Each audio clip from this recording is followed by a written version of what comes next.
माननीय नेता विरोधी दल, हो गया महोदय। आपके नेता बोल रहे हैं। मैं सदन में लाए गए विश्वास मत के विरोध में खड़ा हूं। मैं विरोध में इसलिए खड़ा हूं महोदय क्योंकि 2015 का जो मैंडेट मिला था, जिन गरीब गुरबाओं ने, पिछड़े वर्ग, अति पिछड़े वर्ग, दलित वर्ग, महादलित वर्ग, अल्पसंख्यक वर्ग, प्रगतिशील वर्ग ने जो जनादेश देने का काम किया था, वो जनादेश महागठबंधन को देने का काम किया था और भाजपा के खिलाफ मैंडेट था। मेरा मानना है कि आज भाजपा के साथ मिलकर के जो सरकार बनाया गया, ये लोकतंत्र की हत्या है और बिहार के तमाम जनता के साथ ये धोखा हुआ है महोदय। इसलिए हमारा कर्तव्य बनता है कि ये जो छल कपट और नकारात्मक राजनीति जो हुई है, जोड़ तोड़ की बात जो चली है, मेरा ये स्पष्ट मानना, मेरा ही नहीं बल्कि पूरे देश का मानना है कि ये पहले से ही प्री प्लान था। मैं कुछ पीछे जाकर के पहले की बातें मैं बताना चाहूंगा और मैं सदन के नेता के तरफ से जवाब की अपेक्षा करूंगा कि पूरा देश और बिहार की जनता इन सवालों का जवाब मांग रही है। महोदय, आपको पता होगा 16 जून 2013 से 26 जुलाई 2017 ये बिहार की जनता जानना चाहती है, इन 4 सालों में बिहार का समय क्यों बर्बाद किया गया। जब पहले ही भाजपा के साथ थे तो 4 साल में 4 सरकारें बनाए गए महोदय, और सरकार बनाने के बाद जो समय जो व्यर्थ किया गया, किस प्रकार से बार बार सरकार बनती है, बिगड़ती है, अधिकारी को समय नहीं मिल पाता, कंफ्यूज रहते हैं। तो ये जो 4 साल जो बिहार का विकास का जो नुकसान हुआ है, ये बिहार की जनता इसका जवाब मांगना चाहती है कि 4 सरकारें जो बदली हैं, 4 नए सरकारें का गठन जो हुआ, ये क्यों हुआ, किसके लिए हुआ, या केवल एक व्यक्ति विशेष का इंडिविजुअल मामला होकर के या इंडिविजुअल के कारण ये 4 जो सरकारें बनी, ये बना, ये बिहार की जनता जानना चाहती है। साथ ही साथ महोदय, आपको हम बताना चाहेंगे कि इसका कारण क्या था 4 साल का। क्या इसका कारण बीजेपी था, 4 बार जो सरकार बनाने की जो बात आई? क्या इसका कारण आरजेडी था, या इसका कारण मांझी जी थे या नीतीश जी थे? ये बिहार की जनता सब लोग जानती है, लेकिन ये बताना चाहिए सदन को कि इसका जिम्मेवार कौन था। 4 साल समझिए कि कितना बड़ा नुकसान बिहार की जनता को हुआ, एक इंडिविजुअल को छवि बनाने के लिए, एक बेनिफिट पहुंचाने के लिए। और ये ड्रामा लगातार इतने सालों से चलता रह रहा है, ये हम लोगों के समझ के परे है। कभी भाजपा के लोग इधर बैठते हैं, कभी भाजपा के लोग उधर बैठते हैं, कभी हम उधर बैठते हैं, कभी हमको यहां बैठना पड़ता है। तो यहां लोकतंत्र का बात की जाती है, डेमोक्रेसी की बात करती है, तो जनता मालिक होती है। जब जनता ने एक सरकार को चुनने का काम किया, महागठबंधन को मैंडेट देने का काम किया, तो ये तो 5 साल चलना चाहिए था, लेकिन ये क्यों नहीं चला? और हम तो बीजेपी के लोग यहाँ मौजूद हैं, साथ सरकार में हैं, हम उनसे भी पूछना चाहेंगे कि आपको 2013 में नीतीश कुमार जी ने सारे मंत्रियों को बर्खास्त क्यों किया? इसका क्या कारण था? क्या आप लोगों ने भ्रष्टाचार किया था? क्या आप लोगों ने इंटरफेरेंस सरकार में करने का काम किया था? इसका जवाब आप भाजपा के लोगों को देना चाहिए। दूसरा, कितनी भद्दी भद्दी गालियां आप लोगों ने, अपनी मनपसंद की गालियां माननीय मुख्यमंत्री जी को देने का काम किया। हम बताना नहीं चाहेंगे, लेकिन आप ये देखिए, आपके पास 91 एमएलए था बॉस, 91 एमएलए। हम आप लोगों से बोल रहे हैं, बीजेपी को एड्रेस कर रहे हैं। माननीय सदस्यगण कृपया आपस में टोका टोकी नहीं करें, और जैसे अभी नेता विरोधी दल बोल रहे हैं और सब लोग सुन रहे हैं, उसी तरीके से जब कोई भी माननीय सदस्य बोलेंगे, सारा सदन इसी शांति से उसकी सबकी बात सुनेगा। मैं कहना चाहता हूं कि आपके पास, जब भाजपा के पास उस समय 91 एमएलए थे, तब जिस तरह से दूध में मक्खी हो जाता है, उस तरह से मक्खी को निकाल दिया गया, वैसे आप लोगों को निकाला गया। क्यों? और हमारे पास तो 80 विधायक थे, फिर भी नीतीश कुमार जी ने हिम्मत नहीं जताई कि हमको बर्खास्त कर सके, राजद के लोगों को बर्खास्त कर सके, क्योंकि वो जानते हैं कि हम लोग स्वाभिमानी लोग हैं, आप लोग सत्ता के लालची लोग हैं, भाजपा के लोग। ये जवाब आप लोगों को भी फील्ड में जाकर के देना पड़ेगा। और सारी बातें विस्तार रूप से हम प्रकट करना चाहेंगे सदन में, लेकिन इतना हम जरूर कहना चाहेंगे कि हमारे जो 20 महीने थे सरकार में, वो 29 महीने से काफी बेहतर था। 29 महीने का मतलब, जब नीतीश जी सरकार में थे, ये 16 जून 2013 से 20 नवंबर 2015, यानी 29 महीने इनके, और 20 महीने जब हम थे। हम कहना चाहते कि हमारा जब सरकार था तो सब कुछ अच्छा था, और इनके 29 महीने में किस तरह से सारी चीजें हुई हैं वो सबको पता है। लेकिन महोदय, ये हारने से ही नहीं, बल्कि उनका राजनीतिक वजूद खत्म होने से, नीतीश जी का जो हारने से ही नहीं हम लोगों ने बचाने का काम किया आरजेडी और कांग्रेस ने, इनका राजनीतिक वजूद भी आरजेडी और कांग्रेस ने बचाने का काम किया था महोदय। ये हम कहना चाहते हैं। हम ये कहना चाहते हैं कि जहां तक छवि की बात है, जहां तक विकास पुरुष की बात है, तो जब जब ये विकास पुरुष अकेले चुनाव लड़े, और ये पूरा देश जानता है कि नीतीश जी का कितना बड़ा आधार है बिहार की राजनीति में। आपको कुछ आंकड़ा हम गिनाना चाहेंगे।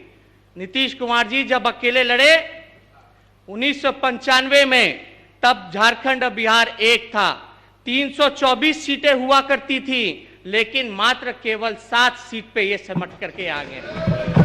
और ज्यादा दूर नहीं जाना है, 2014 के इलेक्शन में महोदय, 2014 के इलेक्शन में, लोकसभा के चुनाव में, जब ये जदयू अकेले लड़ा था, तो केवल मात्र 2 सीट पे ही सिमट के रह गए। शायद ये इनके छवि का ही असर है, इनके जो काम का ही शायद असर है, जो बिहार की जनता जब जब नीतीश कुमार जी अकेले लड़ते हैं तो इक्का दुक्का सीट पे ही सिमट के रह जाते हैं। इनको कहीं ना कहीं या तो भाजपा के तरफ या तो आरजेडी की तरफ आना पड़ता है। तो कौन सी सिद्धांत, कौन सा विचारधारा, कौन सी नैतिकता, ये बिहार की जनता जानना चाहती है नीतीश कुमार जी से और मुख्यमंत्री जी से। ये कौन सा विचारधारा है महोदय? जो आरोप हम पे लगे, हमारे परिवार पे लगे, ये 4 महीने 5 महीने से सुशील मोदी जी बैठे हैं, ये लगातार आरोप लगाते रहे। जब आरोप लगा तो जदयू के लोग खामोश क्यों थे? उस समय जीरो टॉलरेंस की नीति नहीं थी। सुशील मोदी जी के कहने के अनुसार तो वो कहते थे कि बड़ा उनके पास सबूत है। तब जदयू के प्रवक्ता कुछ दिन पहले तक अमरूद खाते रहे, चुप्पी साधी रखी, क्यों नहीं तब कोई कुछ बोला। और ये आरोप एक राजनीतिक षड्यंत्र के हिसाब से, पॉलिटिकल वेंडेटा के हिसाब से, एकमात्र एक्सक्यूज कि नीतीश जी भाजपा में क्यों कैसे जाएं, इसका एक्सक्यूज ढूंढने के लिए ये सुनियोजित ढंग से पहले से ही ये कार्यक्रम इन लोगों का चल रहा था, मिली भगत थी कि किस प्रकार से महागठबंधन छोड़े और भाजपा में जाने का काम करें। पूरी तरीके से प्लानिंग की गई महोदय। और इस प्लानिंग में जो परसों रात जिस तरह से बातें हुई, तुरंत हड़बड़ में जिस प्रकार से माननीय मुख्यमंत्री जी ने रिजाइन दिया, इसका हमको बहुत दुख है। हमको इसका इसलिए दुख है कि जो महागठबंधन के जो कार्यक्रम चल रहे थे और 2 साल इनके अंतर्गत हमने काम किया, और सच बताएं तो हमारा कभी भी मुख्यमंत्री जी पे या आरजेडी का या हमारे नेता लालू जी का कभी भी कोई ऐसा दबाव नहीं रहा। हमने पूरे विश्वास के साथ इनको मुख्यमंत्री बनाने का काम किया, सिंगल लार्जेस्ट पार्टी होने के बावजूद भी। और मुख्यमंत्री जी हमको हमेशा कहा करते थे, अशोक चौधरी जी भी को भी कहा करते थे कि अब आप ही लोग भविष्य हैं, आप लोगों को लड़ना है। लेकिन लड़ना किससे है? किससे ये कहते थे? इनका मतलब क्या था? संघियों से, भाजपा से। और ये भी बोलते थे कि ये लोग बहुत बड़े साजिश करता है, इन लोगों से आप लोग बच के रहिएगा और देश को भी बचाने का काम कीजिएगा आगे। हम लोगों को तो उम्र खत्म हो गया, राजनीति समाप्त हो गया, अब आप ही लोगों को देखना है। तब क्या आज क्या बात आ गई? आज क्या बात आ गई? देखिए सुशील मोदी जी हंस रहे। आपको शर्म नहीं आया सुशील मोदी जी कि आप सत्ता में आ गए? आपको अपमानित महसूस नहीं हुआ? आपको अपमानित महसूस नहीं हुआ?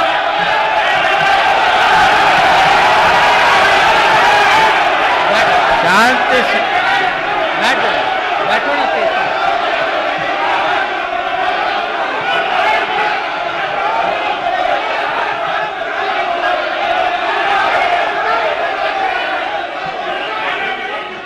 अच्छा ठीक है, बैठ जाइए। अब तो सरकार में है, सभी अब तो सरकार में है, अब तो सरकार में सुनने की आदत डाल लीजिए। बैठ जाइए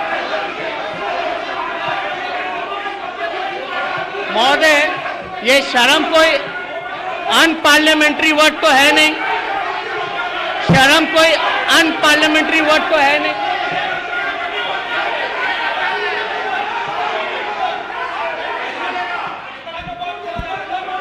माननीय सदस्यगण, अब बीजेपी के साथ सरकार आप चली अपनी गई जगह पर बैठिए तो ना। विरोधियों को यहां भी नहीं बोलने दिया जाएगा। अब बैठिए। बैठ जाइए। माननीय नेता प्रतिपक्ष, आप तो अच्छा बोल रहे थे, उत्तेजक शब्दों का इस्तेमाल नहीं करिए। उसको अनपार्लियामेंट्री वर्ड नहीं है महोदय, क्यों हटाया जाए? चलिए, अनपार्लियामेंट्री। अरे आप बैठिए ना, आप बैठिए। सच सुनने की हिम्मत नहीं है, सच सुनने की हिम्मत नहीं। रख लीजिए, आपको समय मिलेगा बोलिएगा, आपका समय अलॉट है, आप बोलेंगे, आपके नेता बोलेंगे, बोलने दीजिए।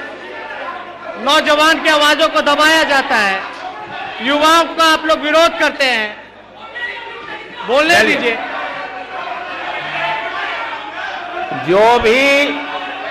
जो भी असंसदीय शब्द का उपयोग होगा उसे सदन की कार्रवाई से निकाल दिया जाएगा। हम लोग इसका इस्तेमाल भी उपयोग भी नहीं करेंगे। आप अपनी बात जारी रखिए। महोदय, अरे बैठिए ना, बैठिए। लगातार एलिगेशन रहते रहे। अब तक मेरा ये कहने का मतलब रहा कि ये सुनियोजित ढंग से पहले से ही इनकी बातचीत तय थी। इनको तेजस्वी एक बहाना था, इनको बीजेपी में जाना था, इसलिए ये सारा ढकोसला किया गया। और मुझे दुख होता है कि एक 28 साल का नौजवान, एक उप मुख्यमंत्री, और बिहार में जिसकी सबसे ज्यादा आबादी है युवाओं की 60%, आज जब युवा डिसीजन मेकिंग में, पॉलिसी मेकिंग में बैठता है तो किस किस प्रकार से नेगेटिव राजनीति हो रहा है। 28 साल की उम्र में हम हर चीज देख रहे हैं, झूठा मुकदमा भी झेल रहे हैं 28 साल की उम्र में। लेकिन 28 साल की उम्र में ये जितने झूठे मुकदमे, जितना अन्याय। अरे आप सब लोग बैठिए।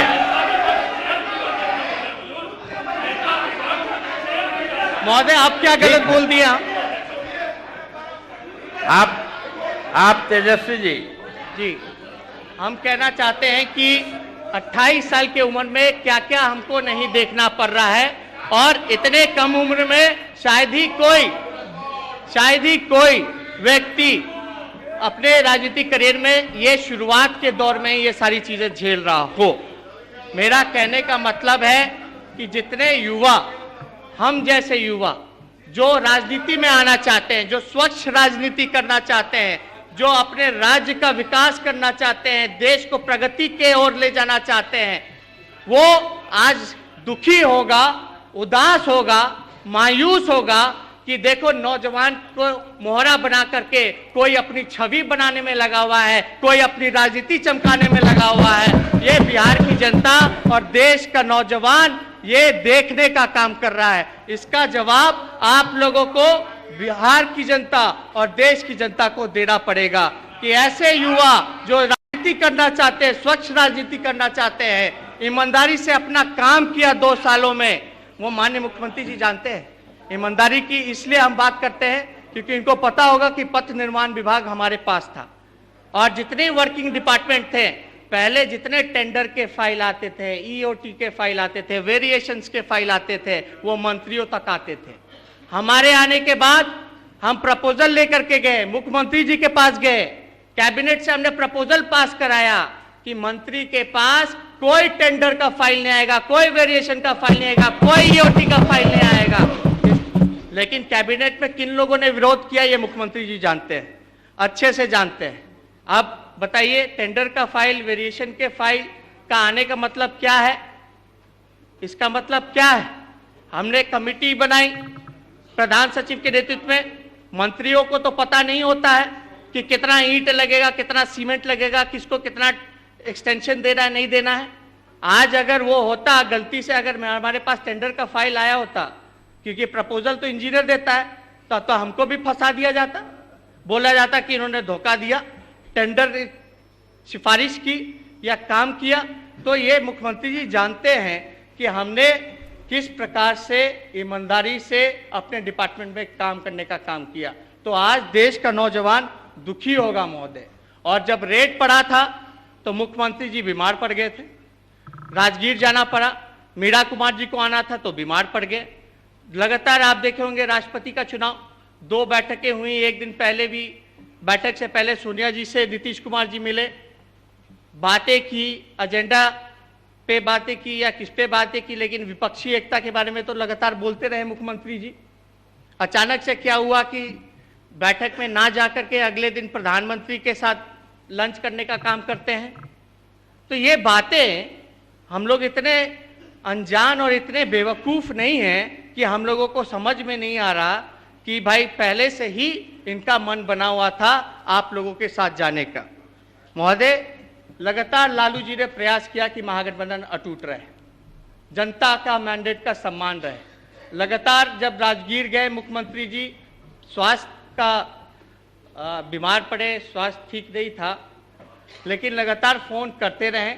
ये बताया गया कि शायद बीमार हैं, बात नहीं हो सकती है, लेकिन एक बार भी मुख्यमंत्री जी का फ़ोन नहीं आया, या एक बार भी इस विषय पे हमसे नहीं बात की गई कि आप इस्तीफा दीजिए। ये बातें क्यों नहीं पूछी गई?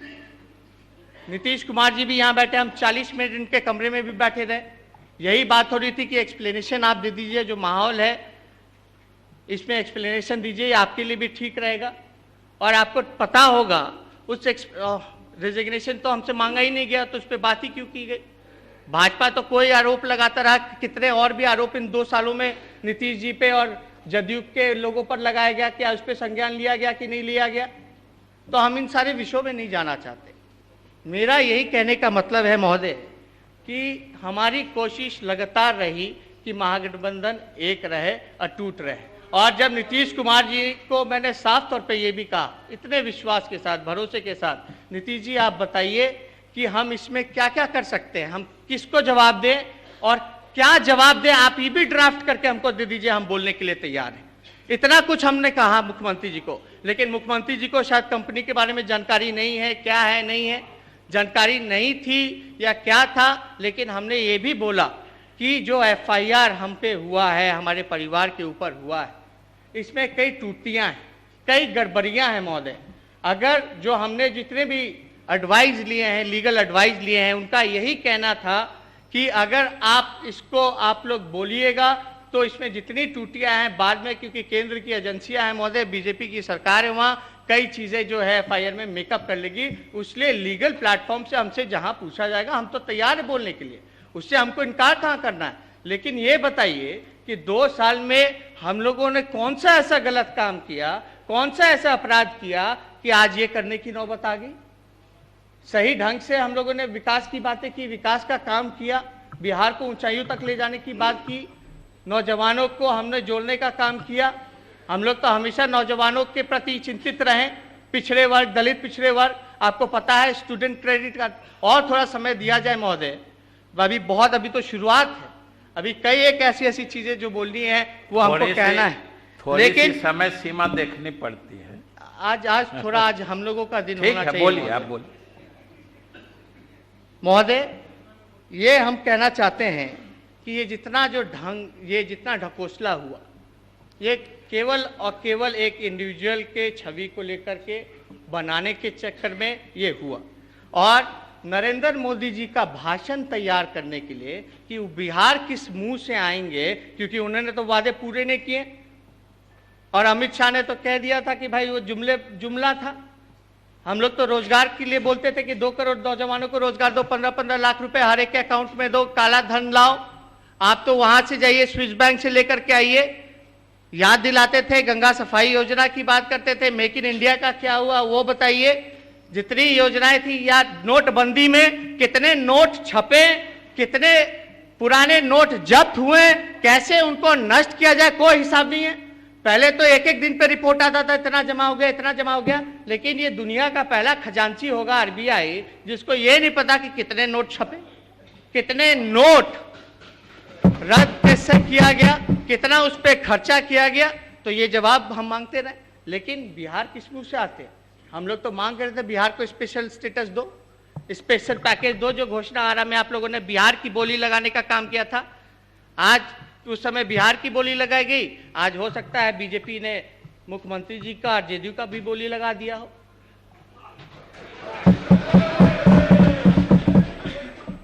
महोदय, अमित शाह जी ने कहा, अमित शाह जी ने ये कहा, अमित शाह, आप बैठिए, अमित शाह जी ने ये कहा, ये ऑन रिकॉर्ड स्टेटमेंट है कि हिंदुस्तान का कोई ऐसा राज्य नहीं रहेगा जहां बीजेपी का मुख्यमंत्री नहीं होगा।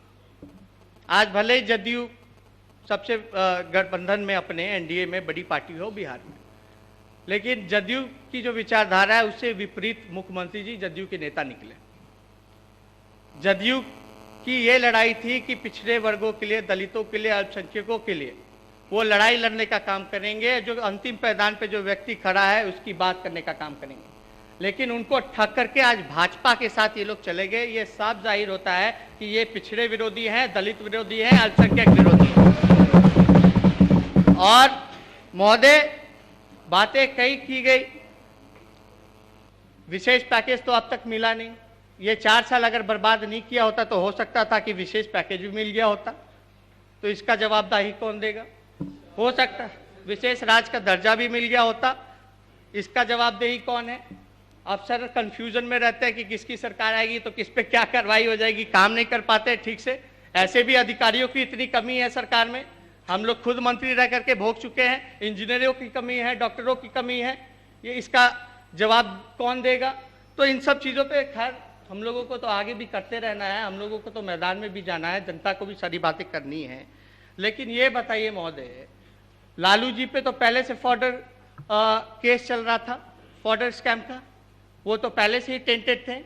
तो क्या इनको पता नहीं था कि आरजेडी करप्ट पार्टी है, या लालू जी पे जो आरोप लगे हैं वो करप्शन का लगा है? तब क्यों ये आए? जब इनका वजूद खत्म हो गया था तब हमारे पास क्यों आए? तब हमारे साथ सरकार क्यों बनाने का काम किया? महोदय,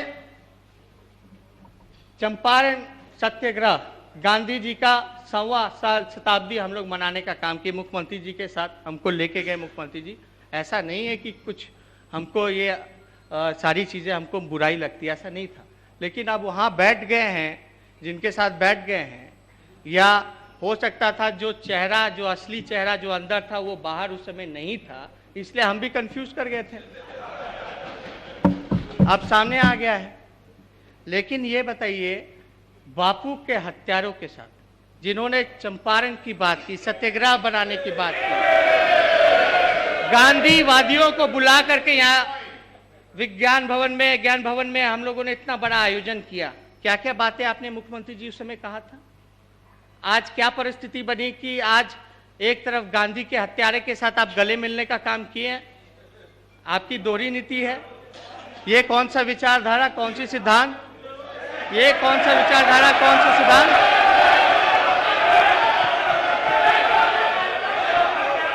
एक तरफ गॉडसे, एक तरफ गांधी। शांति। हम तो ये कहना चाहते हैं कि मुख्यमंत्री जी ने केवल और केवल गांधी जी का भी इस्तेमाल करने का काम किया है, उनको भी इस्तेमाल करने का काम किया है, कोई विचारधारा नहीं। महोदय, संघ मुक्त भारत की बात बोलने दीजिए, पूरी बातों को रखने दीजिए। आज संघ मुक्त भारत की बात। भाई वीरेंद्र जी, ललित जी, अरे बैठिए, विजय सिन्हा जी, आप लोग मत बोलिए, उन लोगों को बोलने दीजिए। हम अकेले काफी है, आप लोग बैठे रहिए। हम अकेले काफी है, आप लोग बैठे रहिए। सुनिए, संघ मुक्त भारत किसने कहा, किसने इसका अभियान छेड़ने की बात की। और हम तो मुख्यमंत्री जी के साथ कंधे से कंधे मिलाकर के उनके साथ खड़े थे, उनके पीछे खड़े थे कि जो मुख्यमंत्री जी जो बात कर रहे संघ मुक्त भारत की, उसका साथ हम लोग पूरी तरीके से हम लोग तैयार थे देने के लिए, लड़ने के लिए। लेकिन मुख्यमंत्री जी संघियों के आगे झुक गए, रणछोड़ हो गए महोदय। और 28 साल का नौजवान नहीं डरा इन भाजपाइयों से, आरएसएस से। लेकिन मुख्यमंत्री जी इतने बड़े होने के बाद, इतने कद्दावर होने के बाद वो डर गए महोदय, उनके तरफ नतमस्तक हो गए। ये बताइए, मिट्टी में मिल जाएंगे लेकिन भाजपा में दोबारा नहीं जाएंगे, ये मेरा स्टेटमेंट है। ये किनका स्टेटमेंट है? मिट्टी में मिल जाएंगे लेकिन भाजपा में नहीं जाएंगे। कोई विश्वास करेगा अब नीतीश कुमार जी पर? कोई विश्वास करेगा बिहार की जनता, देश की जनता? हे राम से महोदय, हे राम से जय श्री राम में पलटी मार गए। हे राम महात्मा गांधी और जय श्री राम गॉडसे। कौन सी विचारधारा के साथ है महोदय आप बताइए? रेजिग्नेशन का ड्रामा हुआ, रेजिग्नेशन का ड्रामा हुआ, तेजस्वी जी इधर रेजिग्नेशन का ड्रामा हुआ, तुरंत इन्होंने इस्तीफा दिया, जिससे नहीं देना चाहिए था। हमारे नेता लालू जी ने यह भी कहा था, प्रस्ताव भी दिया था कि भाई आप कोई तीसरा नेता चुन लीजिए। तीसरा नेता इसलिए चुन लीजिए, महागठबंधन के विधायक दल का बैठक बुलाकर, क्योंकि नीतीश कुमार जी पे भी मुकदमा चल रहा है, 302 का मुकदमा चल रहा है। इन पे अटेम्प्ट टू मर्डर का, आर्म्स एक्ट का सारे मुकदमे चल रहे हैं, कोर्ट में है, लेकिन न्यायालय देगा। और आज तक हमने तो कभी भी एक्सप्लेनेशन देते हुए मुख्यमंत्री जी को नहीं सुना। सुशील मोदी जी पे क्या आरोप नहीं है? क्या एफआईआर नहीं है? 120 का उन पे भी है, मेरे पे भी है। तब उनको मुख्यमंत्री क्यों बनाया गया? क्यों मुख्यमंत्री का शपथ ये लिए? और इतनी हड़बड़ाहट में 5 बजे शपथ लेना था, 5 बजे शपथ लेना था, तो 10 बजे क्यों किया गया? और हम तो गवर्नर साहब से मिले, गवर्नर साहब को बताया कि संविधान के हिसाब से जो स्ट्रेंथ होता है महोदय, वो सिंगल लार्जेस्ट पार्टी को दे करके गवर्नर को बुलाना होता है महोदय, महामहिम राज्यपाल को बुलाना होता है। लेकिन ऐसा नहीं हुआ, हम लोग खुद चल के गए। लेकिन हमें मौका कब दिया गया? जब हमको जाना था गवर्नर हाउस। पहले तो इस्तीफा देकर के आ गए बीजेपी है, नरेंद्र मोदी जी ने तुरंत बधाई 5 मिनट के अंदर ही दे दी, ट्वीट कर करके। फिर बीजेपी ने बोला, ऑफर दिया कि भाई अब नीतीश जी तय करे कि जाना है कि नहीं आना है एनडीए में। फिर तुरंत देर बाद मिल जाते हैं, समर्थन दे दिया जाता है, एनडीए का नेता चुन दिया जाता है, आते हैं इतने देर में गवर्नर साहब बीमार हो जाते हैं, अस्पताल चले जाते हैं, आते हैं अस्पताल से तो मुख्यमंत्री जी पहुंच जाते हैं। तो हमें मौका कब मिला? ये तो देश की जनता, बिहार की जनता देख रही है, हमें दावा करने का मौका कहाँ मिला? फिर भी हमने गवर्नर साहब से मिलकर के बोला कि रिव्यू कर लीजिए, जो सिंगल लार्जेस्ट पार्टी आने के हिसाब से वो होगी। अब महागठबंधन तो टूटा नहीं, महागठबंधन तो टूटा नहीं, कोई एक पार्टनर छोड़ के चला जाए, लेकिन कांग्रेस और आरजेडी तो इंटैक्ट था, और हमारे साथ कई ऐसे विधायक भी थे। डीएनए का गाली दिया गया महोदय, बड़ा बड़ा कैंपेन चलाया गया, लोगों ने लिखा, बोर्ड पर लिखा, भेजा गया, पीएमओ भेजा गया। ये डीएनए का गाली देने वाले लोग आज कैसे, किस मुंह से भाजपा के साथ वापस चले गए, ये देश की जनता और बिहार की जनता जानना चाहती है महोदय। और आज नीतीश कुमार जी कहते हैं कि जीरो टॉलरेंस ऑन करप्शन होगा महोदय, जीरो टॉलरेंस ऑन करप्शन होगा। आज ये राज्य सरकार में भी है और केंद्र में भी है महोदय। हम पूछना चाहते हैं, क्या नीतीश कुमार जी कोई ऐसा कानून नरेंद्र मोदी जी के साथ मिलकर के बनाना चाहेंगे कि कोई भी संवैधानिक पद पर बैठा हुआ व्यक्ति अगर एफआईआर होता है तो उनको उस पद पे रहने का कोई अधिकार नहीं है? तब मानेंगे कि आप भ्रष्टाचार के खिलाफ हैं। तो वो छोड़िए ना, बैठिए। तड़ी पार लोग बता रहे हैं, तेजस्वी जी, अरे नेता प्रतिपक्ष महोदय, महोदय, महोदय, शराबबंदी, शराबबंदी, क्योंकि हम लोगों ने पूरा समर्थन दिया था, शुरू से ही नीतीश कुमार जी के साथ खड़े थे, और हम तो नीतीश जी को भी बोला था ये हमारे गुरु समान है और हमारे चाचा थे, हैं और आगे भी रहेंगे। हम व्यक्तिगत तौर पे हम इनका लगातार सम्मान करते रहेंगे, लेकिन राजनीतिक रूप से जिस तरह से सारी चीजें हुई, जो इनकी रणनीति रही, जो इनका पॉलिटिक्स करने का जो तरीका रहा, इससे हम दुखी हैं, क्योंकि आज इनके साथ ये बैठे हुए हैं। हम ये जानना चाहते हैं कि शराबबंदी का, पूर्ण शराबबंदी का जो कानून बना था, भाजपा के लोग यहीं बैठे हुए थे, आप महोदय सब साक्षी हैं। तालिबानी कानून, तालिबानी कानून क्या? अरे इधर तेजस्वी जी, इधर ठीक है। आज तालिबानी, आज माननीय नेता प्रतिपक्ष, आप उधर ना फंसे। ठीक है, अब आप ही को देख के बोलेंगे। तालिबानी कानून का क्या होगा? अब बिहार में शराबबंदी तो हो गई है, बीजेपी तो विरोध में थी, लेकिन मुख्यमंत्री जी ने तो प्रधानमंत्री से भी आग्रह किया। जब यहाँ गुरु नानक जी की, जब ये सारा इवेंट चल रहा था, गुरु गोविंद सिंह जी की, तब प्रधानमंत्री जी आए थे, तब मुख्यमंत्री जी ने साफ तौर पे कहा था कि प्रधानमंत्री जी को कि पूरे देश में आप लागू कीजिए। लेकिन प्रधानमंत्री जी उस समय किस प्रकार से कटे हुए सबको पता है, मुख्यमंत्री जी को भी पता है कि किस हिसाब से। लेकिन हम ये जानना चाहते हैं, क्या अब मुख्यमंत्री जी पूरे देश में पूर्ण रूप से शराबबंदी करवाएंगे? अगर नहीं करवा पाए तो क्या इस्तीफा देंगे? ये हम लोग जानना चाहते हैं, और समय सीमा बता दी जाए। अब तो आप उधर भी हैं, इधर भी हैं, पूरा देश आपका है, भगवाकरण करना है, तो अब तो क्यों नहीं करा रहे हैं आप?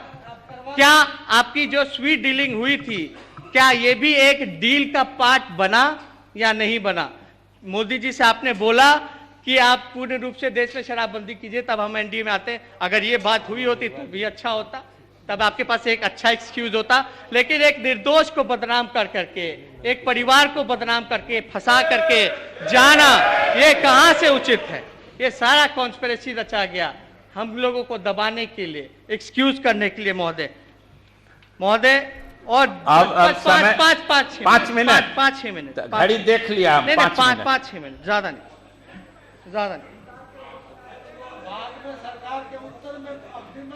न्याय के साथ विकास की बात, न्याय के साथ विकास की बात करने वाले आज पूरे बिहार के साथ इन्होंने अन्याय करने का काम किया, और विनाश करने वालों के साथ इन्होंने समझौता करने का काम किया महोदय। ये न्याय के साथ विकास नहीं। महोदय, नीतीश जी ने कभी भी हमसे रिजाइन नहीं मांगा। एक बार ये बोल देते कि आप रिजाइन दे दीजिए तो शायद हम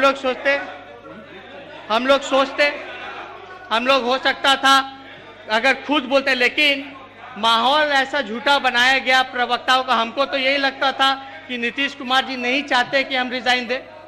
हमको तो यही लगता था, क्योंकि उन्होंने तो कभी बोला नहीं था। और मीडिया में जो बातें चलती है, मुख्यमंत्री जी तो कहते हैं कि उन बातों को गौर नहीं करते, ऐसी चीजें वो सुनते नहीं है। तो हमें तो पूरा लग रहा था कि ये नहीं चाहते कि हम इस्तीफा दें। मांगा ही नहीं गया तो इस्तीफा देना है ना देना की बात कहाँ आ गई। लेकिन इनको क्या दुविधा हुई कि भाई कौन सा ऐसा प्रेशर हम लोग डाल रहे थे, या ऐसी कोई बात कर रहे थे कि भाई आप चले जाइए बीजेपी में, या महागठबंधन छोड़ने की मजबूरी थी। ऐसी तो कोई बात ही नहीं थी महोदय। हम ये कहना चाहेंगे कि हम पे आरोप लगा, आरजेडी पे आरोप लगा, लालू जी पे आरोप लगा कि तेजस्वी यादव के चक्कर में, पुत्र मोह के चक्कर में लालू जी ने ये महागठबंधन तोड़ा। हम तो कहना चाहते पुत्र मोह का कोई चक्कर नहीं था। पुत्र मोह होता तो हम मुख्यमंत्री हमको बनाया जाता और नीतीश जी से हम मिलते भी नहीं। हमने सांप्रदायिक शक्तियों को रोकने के लिए गठबंधन किया था महोदय। और पुत्र मोह से ज्यादा भाई मोह ज्यादा था महोदय। भाई मोह ज्यादा था कि हमारी सिंगल लार्जेस्ट पार्टी भी आई तो भी मुख्यमंत्री आपको हम लोगों ने बनाने का काम किया महोदय। तेजस्वी जी अब 1 मिनट, आप 5 मिनट भी नहीं हुआ महोदय। हम देख 3 रहे हैं, मिनट, हम 3 मिनट, 1.5 मिनट हुआ है महोदय। 1.5 मिनट, अभी 3.5 मिनट और बोल लेने दीजिए। हम ज्यादा कुछ नहीं कहेंगे, सारी बातें मोटा मोटी तौर पे आ ही गया है महोदय। लेकिन जो बीजेपी के लोग और आरएसएस के लोग और गौ रक्षक लोग जो आज देश में सर्टिफिकेट घूमते फिर रहे हैं कि कौन नेशनलिस्ट है कौन एंटी नेशनलिस्ट है। आज मुख्यमंत्री जी पहले एंटी नेशनलिस्ट थे बीजेपी के लिए, आज बीजेपी में जाने के बाद वो नेशनलिस्ट हो गए। ये अब तक बुरे थे मुख्यमंत्री जी, मतलब जो भाजपा के खिलाफ बोलेगा और जो सच्ची बात बोलेगा वो एंटी नेशनलिस्ट हो जाता था, लेकिन अब नेशनलिस्ट हो गए हैं।